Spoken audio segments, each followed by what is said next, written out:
আসসালামু আলাইকুম, কেমন আছেন সবাই? আশা করি ভালো আছেন। মহাস্থানগড় সম্পর্কে আজকে আপনাদের বলবো। এটি বাংলাদেশের অন্যতম প্রাচীন পুরাকীর্তি। প্রসিদ্ধ এই নগরীর ইতিহাসে একসময় বাংলার রাজধানী ছিল এটি। যীশু খ্রিস্টের জন্মের আগে অর্থাৎ প্রায় ২৫০০ বছর পূর্বে এখানে সভ্য জনপদ গড়ে উঠেছিল। প্রত্নতান্ত্রিকভাবেই তার প্রমাণ মিলেছে। ২০১৬ সালে এটিকে সার্কের সাংস্কৃতিক রাজধানী হিসেবে ঘোষণা করা হয়।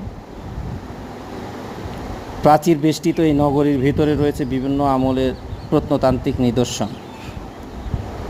কয়েক শতাব্দী পর্যন্ত এই স্থান মৌর্য, গুপ্ত, গৌড়, পাল, বৌদ্ধ রাজারা ও সেন শাসকবর্গের প্রাদেশিক রাজধানী এবং পরবর্তীকালে হিন্দু সামন্ত রাজার রাজধানী ছিল এটি। এই স্থানটিতে আপনারা সপরিবারে বন্ধু বান্ধবদের নিয়ে ঘুরে আসতে পারেন। অত্যন্ত সুন্দর মনোরম পরিবেশ এবং দর্শনীয় স্থান। আর আমার এই পেজটি যারা দেখেন, যদি ভালো লেগে থাকে অবশ্যই সাবস্ক্রাইব করবেন। সবাই ভালো থাকবেন, সবাইকে ভালো রাখবেন। আল্লাহ হাফেজ।